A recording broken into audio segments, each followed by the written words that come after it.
नमस्ते। हृदय की बात भाग 30। सिकंदर की एक कहानी हम सुन रहे थे कल। तो उसने मरते समय जो 3 उसकी इच्छाएं कही थी, तो उसके बारे में बात हम कर रहे थे। तो सभी जो वहाँ के अधिकारी थे उन्होंने सबने पूछा कि महाराज आपकी जो इच्छा है वो सब हम पूरी करेंगे, लेकिन इस इच्छा का अर्थ तो बताइए कि ऐसी इच्छा क्यों आपने हमें बताई।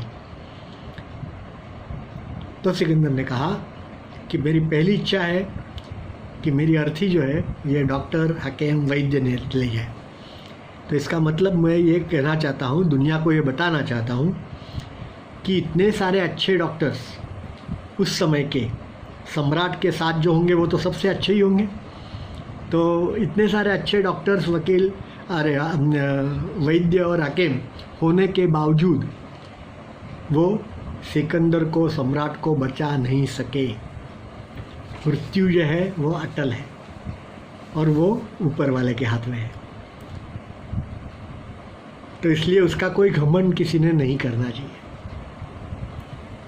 ठीक है। दूसरी इच्छा में उन्होंने बताया था कि सोने, जवाहरात, हीरे, माणिक, मोती जो कुछ भी है हमने जीता है, संपत्ति लूट के लाए हैं।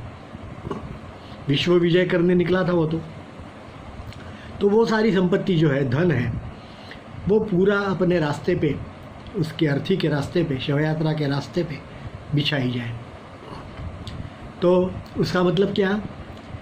तो सिकंदर ने कहा कि इतना सारा मैंने इकट्ठा किया है लेकिन उसका कोई उपयोग नहीं है।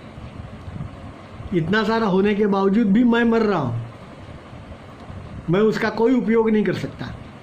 लोग कहते हैं ना कि कितना भी पैसा इकट्ठा करो, आप खाओगे क्या? गेहूं की रोटी, सोने की रोटी तो नहीं खाओगे आप। और कितनी खाओगे? आप उम्र लायक हो गए तो 2-3 रोटी से ज़्यादा खाओगे नहीं। तो इतना सारा क्यों इकट्ठा कर रहे हो? किसके लिए? और उससे अपना तनाव बढ़ा रहे हो, अशांति बढ़ा रहे हो। हम सब लोग ये जानते हैं। तो उन्होंने कहा कि ये सारा चीज़ जो है वो कोई काम का नहीं है। और तीसरी बात में उन्होंने कहा कि भाई मेरे हाथ इसलिए बाहर खुले रखो कि मैं पूरे विश्व को ये संदेश देना चाहता हूँ कि हर एक आदमी खाली हाथ आता है और खाली हाथ जाता है। वो साथ में कुछ लेके नहीं जा सकता। और ये यदि है मालूम, फिर भी हम सब कुछ इकट्ठा करने की इतनी कोशिश करते हैं, ये मेरा है, ये मेरा है, ये मेरा है, और सब कुछ इकट्ठा करके बैठते हैं और एक दिन सारी चीज़ें यहाँ छोड़ करके चले जाते हैं। मैं ये नहीं कह रहा हूँ कि हमें इकट्ठा नहीं करना है, लेकिन हमें आवश्यकता के हिसाब से काम करना है। उससे ज़्यादा करने की, और विशेष करके अत्याचार करके, भ्रष्टाचार करके, किसी का मन दुख करके हमें सब इकट्ठा करने की कोई ज़रूरत नहीं है। उससे तो हमें अशांति ही मिलेगी। हमें हमारा पुरुषार्थ करना है। जीवन यापन के लिए जो कुछ भी कमाना है वो ज़रूर कमाना है, लेकिन उसकी भी एक लिमिट है।